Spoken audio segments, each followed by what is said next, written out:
تو میرا اور آپ کو بھی فرض ہوتا ہے کہ اس کو عزت کے ساتھ ملیں، اس کو عزت کے ساتھ سلام کریں۔ توہین آمیز رویے جو ہمارے معاشرے میں گھس آئے ہیں، اس نے معاشرے کو، اس کے ڈھانچے کو بٹھا دیا ہے، بڑے چھوٹے کا فرق ختم ہو گیا ہے، آوازیں کسی جا رہی ہیں۔ ہم جب پارلیمنٹ میں جاتے ہیں تو پھر ہم وی آئی پیز کہلاتے ہیں۔ یہ وی آئی پیز کی علامت ہے جو ہمارے پارلیمنٹ کے اندر ہو رہا ہے۔ وی آئی پیز اس طرح کرتے ہیں۔ اگر آپ کی یہ خواہش ہے کہ میں پارلیمنٹ کا ممبر ہونے کے بعد جہاں جاؤں مجھے عزت کی نظر سے دیکھا جائے، تو جس وقت آپ سب اکٹھے ہوں وہاں اختلاف بھی ہوتا ہے، کبھی شور شرابہ بھی ہو جاتا ہے، مسئلے پر شدت بھی آ جاتی ہے، لیکن بہت عارضی اور حدود کے اندر حدود سے باہر پھر بھی نہیں جاتی۔ یہاں تو ہاتھ اٹھائے جاتے ہیں، کاغذ پھینکے جاتے ہیں، پتہ نہیں کیا کیا کچھ ہوتا ہے، کسی کو اس پر بات کرتے ہوئے بھی انسان کو شرم حیا آتی ہے۔ تو یہ رویے بھی ہمارے ٹھیک نہیں ہیں، لیکن یہ ضرور ہمیں سوچنا ہے کہ آج جمہوریت کیوں کمزور ہو گئی ہے۔ میرے پاس جتنے بھی اکابرین تشریف لائے، ابھی میرے سیکرٹری صاحب کہہ رہے تھے کہ بھیک مانگنی، یہ لفظ بھی ٹھیک نہیں ہے۔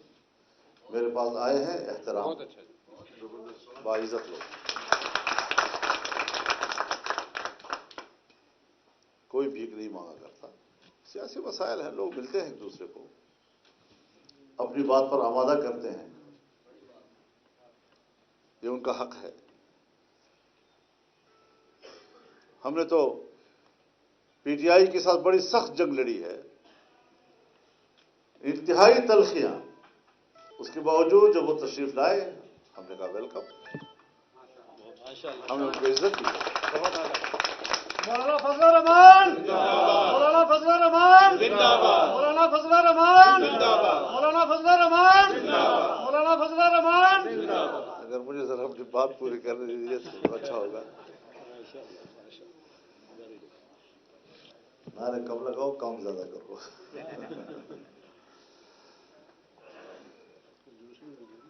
تو اس اعتبار سے ہمارا اپنا ایک سیاسی کلچر ہے، ہمارے اپنے اقدار ہیں، اور ہم نے ہی ان اقدار کو زندہ رکھنا ہے۔ کیوں کر ہم اپنے اقدار کے قاتل بنے؟ کیوں؟ یہ تو بہت بڑا جرم ہوگا۔ آنے والی نسلیں وہ آپ کے بارے میں کیا سوچیں گی جب وہ اپنا تاریخ پڑھیں گی اور پھر اس قسم کے واقعات وہ پڑھیں گے؟ یہ تھے ہمارے بڑے لوگ، پھر وہی ہم سے سیکھتے ہیں۔ وہ کہتے ہیں نا جی کہ بچوں کے سامنے ایسا کام نہ کرو کیونکہ وہ فوراً نقالی کرتے ہیں۔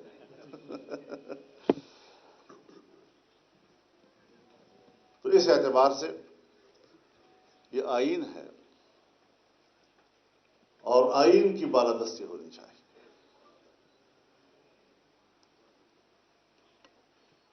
ہمارا آئین کچھ اصول طے کرتا ہے۔ میرے نزدیک چند باتیں ایسی ہیں، اور صرف میرے نزدیک نہیں، پارلیمنٹ کی کمیٹیوں میں متفقہ طور پر یہ رائے قائم کی گئی تھی، اور شاید آئین بھی کہتا ہے، آپ خود مجھ سے زیادہ بہتر سمجھتے ہیں، کہ ایک آئین کا بنیادی ڈھانچہ ہوتا ہے، آئین کے اساسی ستون ہوتے ہیں، اگر کوئی ستون گرتا ہے تو آئین گرتا ہے۔ سب سے پہلی بات یہ کہ اسلام کا ہمارا آئین کا اولین ستون وہ اسلام ہے، کہ آئین کہتا ہے اسلام پاکستان کا مملکتی مذہب ہوگا۔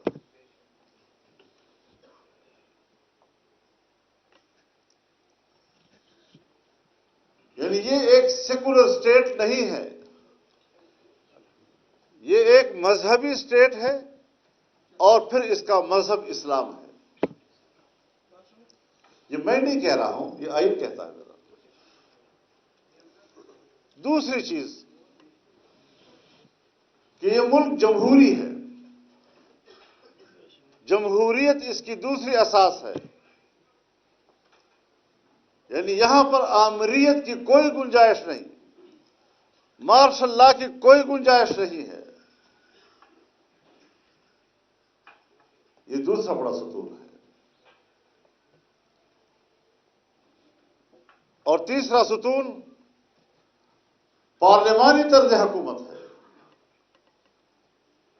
یعنی یہاں پر نہ صدارتی طرز حکومت کے لیے گنجائش رکھی گئی ہے، نہ مارشل لا کے لیے کوئی گنجائش ہے۔ یہاں پر اگر مملکت کا نظام چلے گا تو پارلیمان کی وساطت سے چلے گا، اور parliament will be the supreme.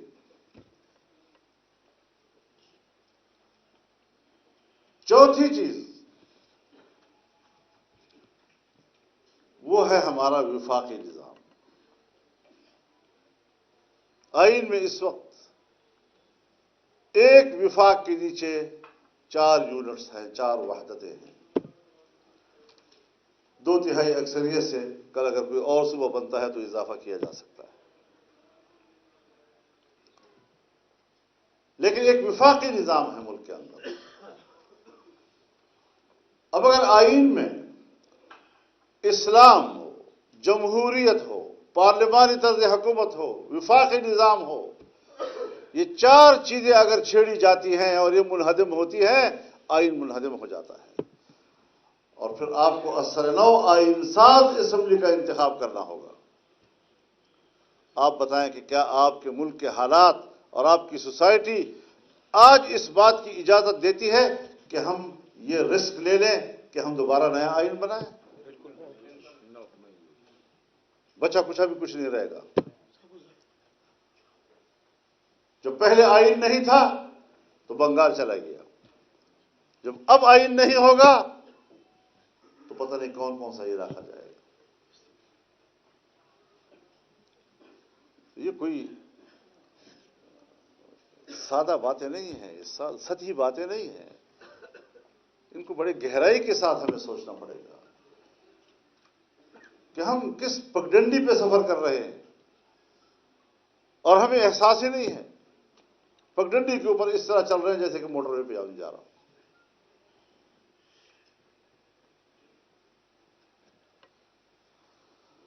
یہی ہمارا آج اختلاف رائے ہے کہ فیصلے عوام نے کرنے ہیں، یعنی انتخاب عوام نے کرنا ہے، یا ہماری اسٹیبلشمنٹ نے کرنا ہے۔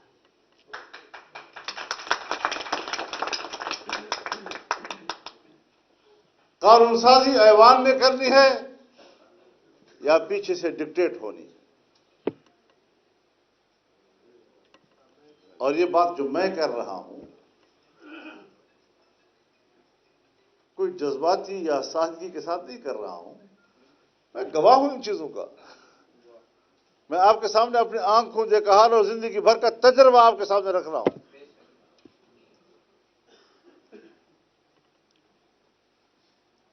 ہم تو بڑے گزارے والے لوگ ہیں۔ مجھ سے کسی نے کہا جی آپ کیسی سیاست کریں گے؟ میں نے کہا گزارے والی سیاست کریں گے۔ میں شدت والی سیاست کا قائل نہیں ہوں۔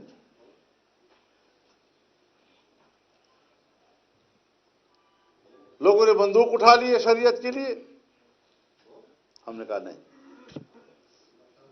ہمارا ملک اسلامی ملک ہے، اس کے عقیدے کا تعین میرا آئین کرتا ہے، اس پر عمل نہیں ہو رہا تو عمل کرنے کے لیے جدوجہد ہوتی ہے، سیاسی جدوجہد ہوتی ہے۔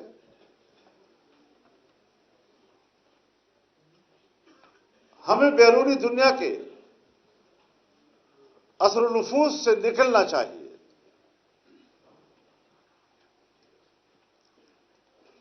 ویسے تو کہتے ہیں جی کالونیلزم ختم ہو چکا ہے، جنگ عظیم دوم کے بعد کالونیاں ختم، ہر چند کے بھی کچھ ہیں دنیا میں،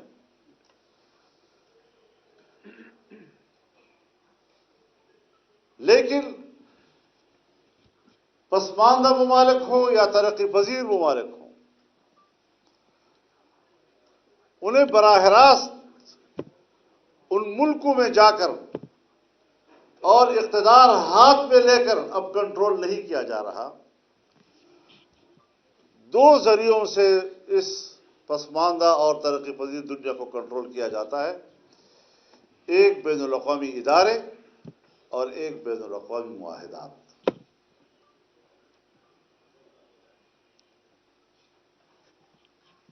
اور تین چیزوں کو کنٹرول کیا جاتا ہے: آپ کی سیاست کو، آپ کی معیشت کو اور آپ کے دفاع کو۔ ان تین چیزوں کو بین الاقوامی اداروں اور معاہدات کے ذریعے کنٹرول کیا جاتا ہے۔ ملک ہمارا ہے، ہم اپنی خود مختاری کے دعوے دار ہیں۔ ہمارا آئین پاکستان کو ایک خود مختار ریاست قرار دیتا ہے، لیکن اگر اقوام متحدہ یا سلامتی کونسل یا جنیوا کا انسانی حقوق کنونشن یا اقوام متحدہ کا انسانی حقوق کا ادارہ ایک قانون پاس کر لے اور وہ آپ کے ملک کے اندر کے قانون سے متصادم ہو، تو پھر آپ کے ملک میں آپ کا قانون مؤثر نہیں ہے، وہی بین الاقوامی قانون مؤثر ہو جاتا ہے۔ تو آزادی کہاں رہی قوموں کی؟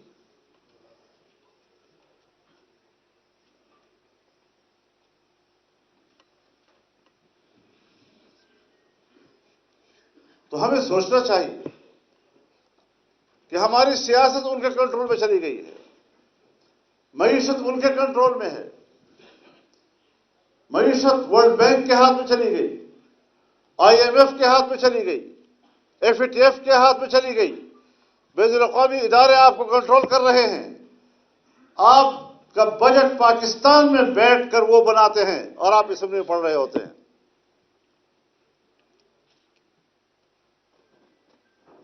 آئے روز آپ کو آئی ایم ایف کو جواب دینا ہوتا ہے، آپ ان کی شرائط پر پورا اتر رہے یا نہیں اتر رہے، آپ کو قرضے کی نئی قسط ملے گی یا نہیں ملے گی، اور اس کی حیثیت ایک کلید کی ہے کہ جب تک وہ ہاں نہیں کرے گا دنیا کا کوئی ملک آپ کو نہ مدد دے سکتا ہے نہ آپ کو قرضہ دے سکتا ہے۔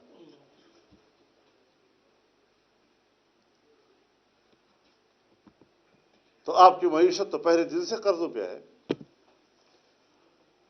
جب سے مرحوم شہید لیاقت علی خان وزیر اعظم کی حیثیت سے امریکہ میں گئے اور اس وقت سے جو ہمیں پیسہ ملا اور باہر کے پیسے کے ہم عادی ہوئے، ہمارے منہ کو لگا ہے، آج تک ہم باہر کے قرضے کے بغیر اپنے وسائل پر ملک کو چلانے کے قابل نہیں ہوئے۔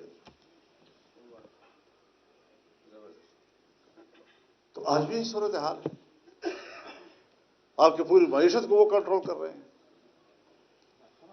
آپ کے پڑوس میں چائنا آپ کے بعد آزاد ہوا، ہندوستان آپ کے ساتھ آزاد ہوا، آپ کے پڑوس میں ملائیشیا ہے، انڈونیشیا ہے، جنوب ایشیا اور مشرق ایشیا کے ممالک ہیں، ان کا سالانہ جی ڈی پی گروتھ وہ کبھی 6 اور 7 سے نیچے نہیں آیا۔ چائنا تو کسی وقت 11 پہ پہنچ گیا تھا، تو اس کو خود نیچے کرنا پڑا کہ برتن سے پانی چھلک رہا ہے، اب کیا کریں ہم۔ لیکن پاکستان، وہ دن بھی ہم نے دیکھا جب ملک میں بجٹ پیش ہوا اور سالانہ جی ڈی پی گروتھ 0 سے نیچے چلا گیا، منفی ہو گیا۔ یہ ہم نے اور آپ نے اپنے آنکھوں سے دیکھے ہیں۔ معیشت کے 1000 بڑے بڑے دعوے کے باوجود اس وقت بھی ہم نہیں سنبھل رہے۔ تو ملکوں کی تباہی کے لیے کیا چاہیے؟ سب سے پہلے سیاسی عدم استحکام، اس کے بعد معاشی عدم استحکام، اور اس کے بعد دفاعی عدم استحکام۔ سو آپ دفاع کے لیے بھی ایٹم بم کے مالک ہیں، لیکن اپنا ایٹم بم سنبھالنا آپ کے لیے مشکل ہو رہا ہے۔ امریکہ خود آج تک CTBT پہ دستخط نہیں کر چکا، لیکن آپ پر دباؤ ہے کہ دستخط کرو۔ ہر طرف سے شرائط آ رہی ہوں، پاکستان پہ دباؤ بڑھا رہے ہیں، اور حالت ہماری یہ ہے کہ یہ اسلامی دنیا کا ایٹم بم ہے، اور اسلامی دنیا کا ایٹم بم ہوتے ہوئے آج میرے مسلمان بھائی فلسطینی پر جو گزر رہی ہے، اور اکتوبر سے لے کر اب فروری تک 31,000 وہاں کے مسلمان شہید ہو چکے ہیں۔